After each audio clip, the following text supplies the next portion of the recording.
Hello আসসালামু আলাইকুম viewers, আপনারা সবাই কেমন আছেন? আশা করি সবাই অনেক অনেক ভালো আছেন। আমি আলহামদুলিল্লাহ ভালো আছি। আপনাদের সাথে আজকে আমার সবজি বাগানটাই শেয়ার করতে যাচ্ছি। আজকে কোনো রান্নার ভিডিও দেখাবো না। দেখুন, এখানে আমি পেঁয়াজ লাগিয়েছি, কত সুন্দর মাশাআল্লাহ পেঁয়াজ হয়েছে। এদিকে আমি চাল কুমড়ো গাছ লাগিয়েছি, দেখুন সবে মাত্র বাউনি ধরেছে। এইগুলো লাগাইছি আমি আলু গাছগুলো সুন্দর হয়েছে মাশাআল্লাহ। দেখুন শসা গাছ লাগিয়েছি, শসা ধরেছে কত সুন্দর।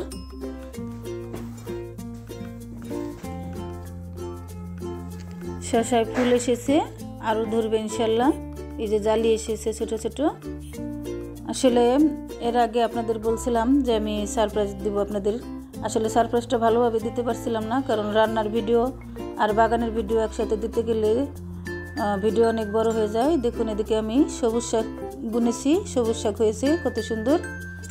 তো ভিডিও বড় হয়ে যাওয়ার কারণে এই জন্য আমি কেটে দিয়েছিলাম, পুরোপুরি বাগানটা দেখাতে পারিনি। তা আজকে ভাবলাম যে আপনাদের সাথে বাগানটাই শেয়ার করি। দেখুন এদিকে পুঁই শাক লাগিয়েছি, কত সুন্দর হয়েছে। বেগুন গাছ লাগিয়েছি, জোড়ায় জোড়ায় কি সুন্দর বেগুন ধরেছে। দেখুন টমেটো গাছে দেখুন টমেটো ধরেছে, এখনো টমেটো পাকেনি, কাঁচা কাঁচা টমেটো। দেখুন পুরো বাগানটাই এই যে দেখুন কত সুন্দর টমেটো ধরেছে, বেগুন ধরেছে।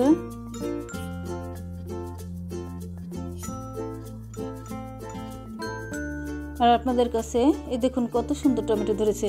আপনাদের কাছে ক্ষমা চেয়ে নিচ্ছি, আমি আসলে এই 2 দিন যাবত ভিডিও আপনাদের সাথে শেয়ার করতে পারিনি, কারণ আমি বিয়ের দাওয়াতে গিয়েছিলাম, সেখানে একদিন ছিলাম। তো 2 দিনে আর কোনো ভিডিও ছাড়া হয়নি। দেখুন ঢেঁড়স গাছ লাগিয়েছি, কত সুন্দর ঢেঁড়স ধরেছে। দেখুন ঢেঁড়সের মাঝখান দিয়ে আবার আমি মূলো শাক ভরে দিয়েছি, মূলো শাক হবে, ঢেঁড়সও হবে একসাথে। এই দেখুন মূলো শাকও প্রায় বড় হয়ে গিয়েছে।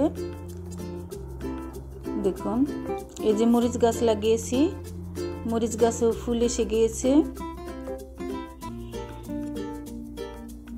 দেখুন আর এদিকে আমি ঢেঁড়স গাছের পাশে আমি পালং শাক বুনেছি। দেখুন পালং শাকও হয়েছে মাশাআল্লাহ অনেক সুন্দর।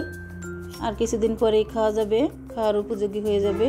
এদিকে মিষ্টি কুমড়ো গাছ লাগিয়েছি, দেখুন এই দেখুন আমার মিষ্টি কুমড়ো ধরেছে। আমি খের দিয়ে ঢেকে রেখেছিলাম যাতে পোকামাকড় আক্রমণ না করে। এই যে দেখুন মিষ্টি কুমড়ো ধরেছে অনেক সুন্দর। এদিকে জাংলায় উঠিয়ে দিয়েছি শিম গাছ, শিম ধরেছে, শিমের ফুল এসেছে, শিমও ধরেছে ছোট ছোট, বড় হয়ে গেলে খাওয়ার উপযোগী হয়ে যাবে। এদিকে লাউ গাছ লাগিয়েছি। দেখুন তাহলে বন্ধুরা আজ এ পর্যন্তই। আমার এই সবজি বাগানের ভিডিওটি আপনাদের কাছে কেমন লেগেছে জানাবেন।